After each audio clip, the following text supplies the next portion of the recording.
Life Unrehearsed, brought to you by Lianas Senior Transition Support, helping you navigate home care and senior residences. And good afternoon. Welcome to Life Unrehearsed. My name is Matt Del Vecchio, specializing in life transitions, downsizing, and the senior living industry. Coming up on the first half of Life Unrehearsed, she was diagnosed with stage 2 Hodgkin's lymphoma in her early 30s and having no symptoms at all. We're going to hear Lisa Feirlano's inspiring story as she fought through cancer and is now expecting her first child.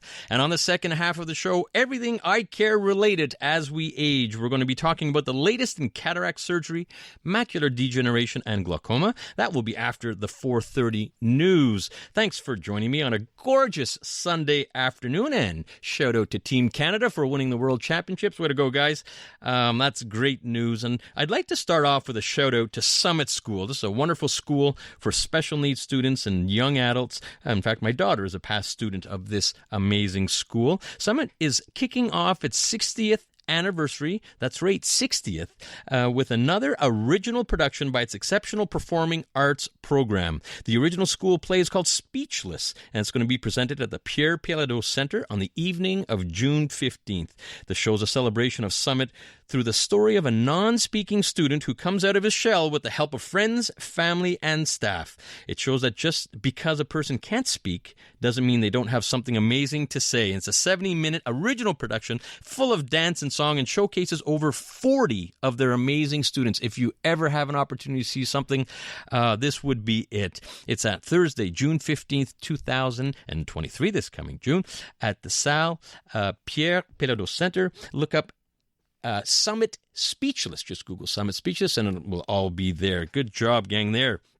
All right, now imagine being in your early 30s and life is grand, life is good, and you're working at a good job, having a splendid time, and then your life gets turned around after a routine annual exam with your GP. That's what happened to Lisa Feirlano. We have Lisa on the line. Lisa, welcome to Life Unrehearsed. Thank you, Matt. Thank you so much for having me. Well, thanks for joining me. Really an inspiring story. I saw it online and very gracious to join me here on a Sunday to tell your story. So you weren't having any typical symptoms. And so how did you find out that something just wasn't right? Yeah, so I mean, I've always been somebody that goes, once a year for my checkup with my GP, and I'm definitely glad that I kept that up. During the physical exam, she was feeling around my throat, and she said, "Oh, I think I feel like a little nodule on your thyroid," which is quite common and usually nothing to worry about. But she, said she wanted to kind of play it on the safe side, so she sent me for an ultrasound, and it showed that there was some swollen lymph nodes, and that kind of took us on the journey along to diagnosis. Yeah, my goodness, and good on your doctor for seeing something and maybe have to do some tests and getting them done. So talk about tests. What tests were done to actually confirm your diagnosis? Oh, many. So we had started with the ultrasound. Then I did a CT scan, which showed more lymph nodes that were enlarged in my neck and chest. I did a needle biopsy. Then I had to do surgery to kind of take a piece of one of the lymph nodes for a better diagnosis. I did a PET scan once I was referred to my hematologist oncologist, and the PET scan along with the biopsy from the surgery were ultimately what confirmed that it was Hodgkin's lymphoma. I can't imagine. We're talking with Lisa Feirlano here on Life Unrehearsed. Just heard she the process of going through the test and then getting the actual confirmation of stage 2 Hodgkin's lymphoma must have come as a shock. Every time you're doing a test and more tests, I'm sure you were getting more nervous and anxious and stressed. And so what happened then? I mean, is this like, okay, I've got to leave work, it happens quick, or what happens after that point? Yeah, so definitely, blessed that everything happened so quickly. Once the diagnosis happened, I was in treatment a couple weeks later, but definitely overwhelming, completely unexpected and in shock. Very hard to digest, as I'm sure it is with most people who are diagnosed with cancer, it's not necessarily something you expect. I just had to get into the next mode, which was kind of survival mode. I was off work pretty immediately, and had to move along. I think I mentioned, fertility preservation, but there was a lot of steps to get through to start treatment. It was pretty devastating.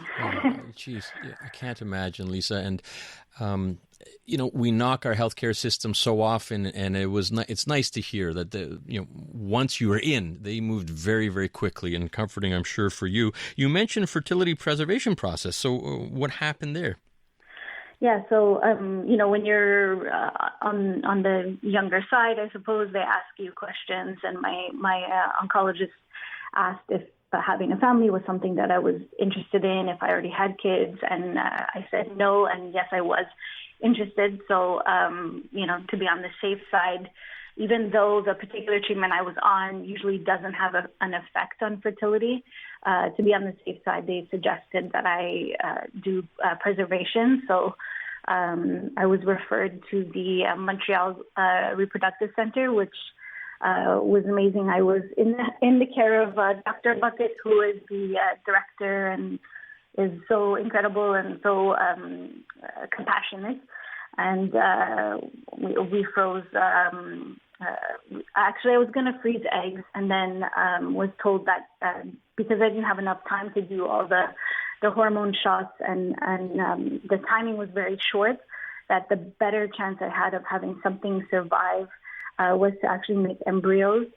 So my wife and I, who were not married at the time, but, along that path, thankfully we were getting there. We shopped around for a donor, and we got all that going and made embryos, froze a few embryos, and all that happened within a week after diagnosis. Jesus, you go from no symptoms and just this whirlwind, and now you're having to freeze embryos, and obviously it was successful. We're going to talk a little bit about that, and in fact, we're going to talk about the treatment plan. We're talking with Lisa Feirlano here on Life Unrehearsed with Matt Del Vecchio.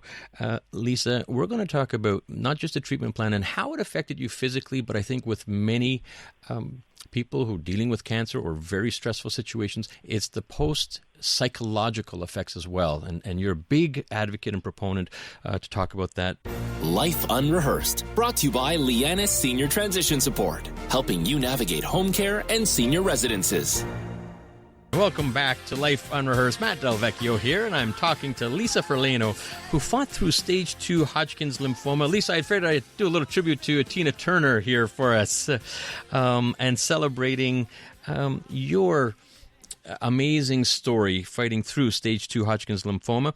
And let's just get into, before traffic, we were talking, about to talk about the treatment plan, Lisa. And can you bring us quickly through what your treatment plan was to fight stage 2 Hodgkin's lymphoma?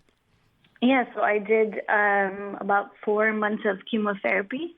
It was a cocktail of 4 different drugs, and it's usually the first line of treatment that they try for Hodgkin.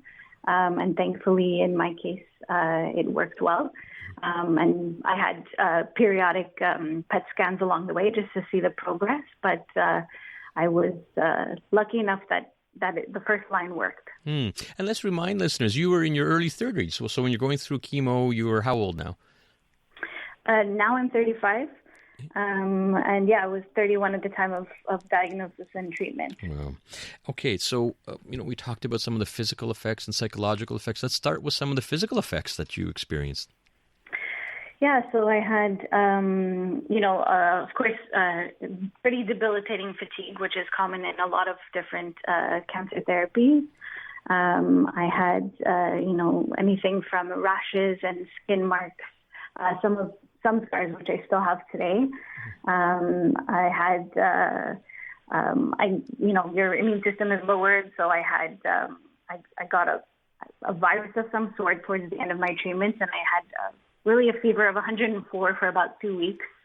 Nothing really broke it, and then I just had to wait. But they were monitoring me very closely at the Jewish, which I was very lucky for.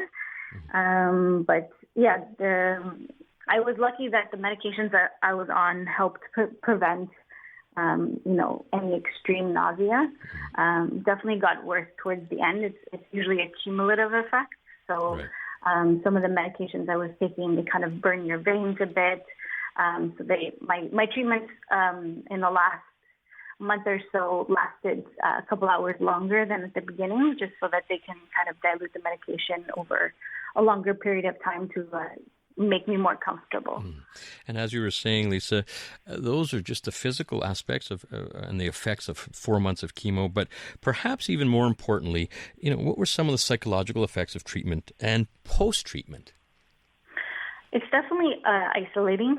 Unless someone has kind of gone through it, it's you don't really fully understand. I was very lucky in that. The people surrounding me took what I said at face value. They didn't try to say things like, oh, just be positive or it's going to be okay. So I was very lucky that, what I said was validated. But it's very isolating. It's terrifying. You have no idea if it's going to work or not. And what many cancer patients will tell you if they're lucky enough to survive is that the post-treatment and post-remission survivorship really is very difficult. You have survivor's guilt. You are learning to navigate a world where you are not the same person you were before.